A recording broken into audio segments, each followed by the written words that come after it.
Hi friends, ಇವತ್ತು ಒಬ್ಬಟ್ಟು ಮಾಡೋದನ್ನ ತೋರಿಸ್ಕೊಡ್ತಾ ಇದ್ದೀನಿ. ತುಂಬಾ ಸಾಫ್ಟಾಗಿ ರುಚಿಯಾಗಿ ಮಾಡ್ಕೊಳ್ಳೋದನ್ನ ತೋರಿಸ್ಕೊಡ್ತಾ ಇದ್ದೀನಿ.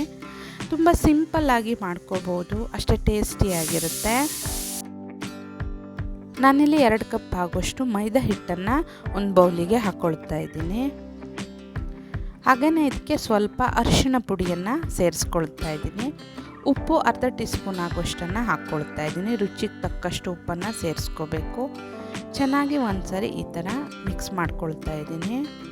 ಈಗ ಇದಕ್ಕೆ ಸ್ವಲ್ಪವೇ ನೀರನ್ನು ಹಾಕ್ಕೊಂಡು ನಾದ್ಕೋಬೇಕು. ನೀರನ್ನು ನೋಡಿಕೊಂಡು ಹಾಕ್ಕೋಬೇಕು, ಜಾಸ್ತಿ ಹಾಕ್ಕೋಬಾರ್ದು ಒಂದೇ ಸಾರಿ. ಈ ಥರ ಸ್ವಲ್ಪವೇ ಹಾಕ್ಕೊಂಡು ನಾದ್ಕೊಳ್ತಾ ಇದ್ದೀನಿ. ಸ್ವಲ್ಪ ಸಾಫ್ಟಾಗಿ ಹಿಟ್ಟನ್ನು ಕಲಿಸ್ಕೋಬೇಕು. ಇದಕ್ಕೆ ಎಣ್ಣೆಯನ್ನು ಸೇರಿಸ್ತಾ ಇದ್ದೀನಿ. 2 ಟೀ ಸ್ಪೂನ್ ಆಗುವಷ್ಟನ್ನು ಸೇರಿಸ್ಕೊಳ್ತಾ ಇದ್ದೀನಿ. ಚೆನ್ನಾಗಿ ಮಿಕ್ಸ್ ಮಾಡ್ಕೋಬೇಕು. ಎಣ್ಣೆಯನ್ನು ಹಾಕಿ ಈ ಥರ ಚೆನ್ನಾಗಿ ನಾದ್ಕೋಬೇಕು.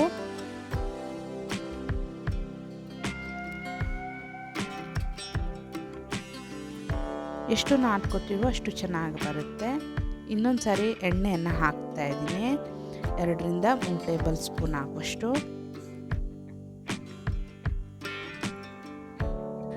ಈ ಥರ ಚೆನ್ನಾಗಿ ನಾದ್ಕೋಬೇಕು.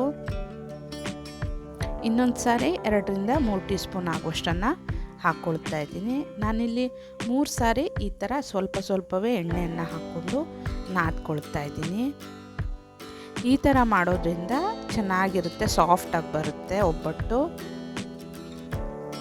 ಲಾಸ್ಟಲ್ಲಿ ಈ ಥರ ಎಣ್ಣೆ ಹಾಕಿ ಸ್ವಲ್ಪ ಮಿಕ್ಸ್ ಮಾಡಿ 2ರಿಂದ 3 ಅವರು ಹಾಗೆ ಬಿಟ್ಟುಬಿಡಬೇಕು.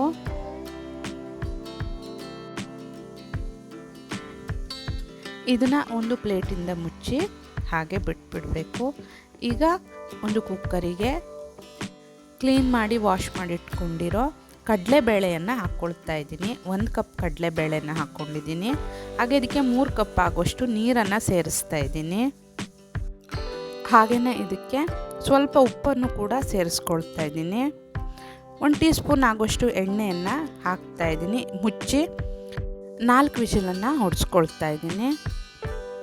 ಇದು ಆಗಿದೆ. ಇದು ಕರೆಕ್ಟಾಗಿ ಬೆಂದ್ಕೊಂಡಿದೆ ನೋಡಿ. ಇಷ್ಟು ಬೆಂದ್ಕೋಬೇಕಾಗುತ್ತೆ. ಹೀಗೆ ಪ್ರೆಸ್ ಮಾಡಿದ್ರೆ ಈ ಥರ ಹಾಕಬೇಕು. ಚೆನ್ನಾಗಿ ಬೆಂದ್ಕೊಂಡಿದೆ. ಇದನ್ನು ನೀರನ್ನು ಬಸ್ಕೊಳ್ತಾ ಇದ್ದೀನಿ.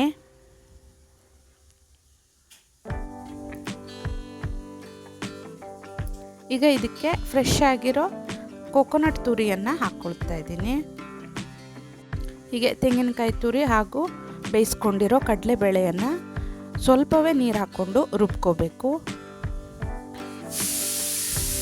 ಸ್ವಲ್ಪ ತೆಂಗಿನಕಾಯಿ ಸೇರಿಸೋದ್ರಿಂದ ಟೇಸ್ಟ್ ಚೆನ್ನಾಗಿರುತ್ತೆ. ಹೀಗೆ ಎಲ್ಲವನ್ನು ರುಬ್ಬಿ ಎತ್ತಿಟ್ಕೊಂಡಿದ್ದೀನಿ. ಈಗ ಒಂದು ಕಡಾಯಿಗೆ 1.5 ಕಪ್ ಆಗುವಷ್ಟು ಬೆಲ್ಲದ ಪುಡಿಯನ್ನು ಹಾಕ್ಕೊಳ್ತಾ ಇದ್ದೀನಿ. ಹಾಗೆಯೇ ಅದಕ್ಕೆ ರುಬ್ಕೊಂಡಿರೋದನ್ನು ಕೂಡ ಅದ್ರ ಜೊತೆಗೇ ಹಾಕ್ಕೊಂಡು ಈ ಥರ ಮಿಕ್ಸ್ ಮಾಡ್ಕೊಳ್ತಾ ಇದ್ದೀನಿ. ನೀರೇನನ್ನು ಸೇರಿಸಿಲ್ಲ, ಹಾಗೆಯೇ ಮಿಕ್ಸ್ ಮಾಡ್ಕೊಳ್ತಾ ಇದ್ದೀನಿ. ಇದು ಚೆನ್ನಾಗಿ ಈ ಥರ ಮಿಕ್ಸ್ ಮಾಡ್ಕೊಳ್ತಾ ಹೋದಾಗೆ ಗಟ್ಟಿ ಆಗ್ತಾ ಹೋಗುತ್ತೆ. ಇದಕ್ಕೆ ಏಲಕ್ಕಿ ಪುಡಿಯನ್ನು ಸೇರಿಸ್ಕೊಳ್ತಾ ಇದ್ದೀನಿ. ಇದು ಇನ್ನೂ ಸ್ವಲ್ಪ ಗಟ್ಟಿಯಾದರೆ ಚೆನ್ನಾಗಿರುತ್ತೆ.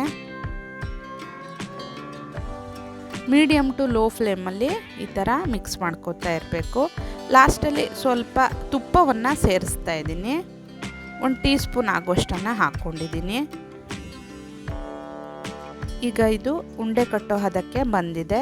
ಇಷ್ಟಾದ ನಂತರ ಸ್ಟವ್ ಆಫ್ ಮಾಡ್ಕೊಂಡ್ಬಿಡಬೇಕು. ಈಗ ಹೂರಣ ರೆಡಿಯಾಗಿದೆ. ಈ ಥರ ಉಂಡೆ ಕಟ್ಟಕ್ಕೆ ಬರಬೇಕು. ಹಾಗೆ ಸಾಫ್ಟ್ ಆಗಿರಬೇಕು. ಈ ಥರ ಹೀಗೆ ಎಲ್ಲವನ್ನ ಉಂಡೆ ಕಟ್ಟಿ ರೆಡಿ ಮಾಡಿಟ್ಕೊಳ್ತಾ ಇದ್ದೀನಿ. ಈಗ ಹೋಳಿಗೆಯನ್ನು ಮಾಡ್ಕೊಳ್ತಾ ಇದ್ದೀನಿ. ಸ್ವಲ್ಪ ಹಿಟ್ಟನ್ನು ಸ್ಪ್ರಿಂಕಲ್ ಮಾಡಿಕೊಂಡು ಕಣಕವನ್ನು ಈ ಥರ ಸ್ವಲ್ಪ ಲಟ್ಟಿಸ್ಕೊಳ್ತಾ ಇದ್ದೀನಿ. ಕಣಕ ರೆಡಿ ಮಾಡಿಕೊಂಡು ಇದರೊಳಗಡೆ ಹೂರಣವನ್ನು ತುಂಬಿಕೊಳ್ತಾ ಇದ್ದೀನಿ. ಈ ಥರ ಈವನ್ ಆಗಿ ಸ್ಪ್ರೆಡ್ ಮಾಡಿಕೊಂಡು ನೀಟಾಗಿ ಚಪಾತಿ ಥರ ಲಟ್ಸ್ಕೋಬೇಕು.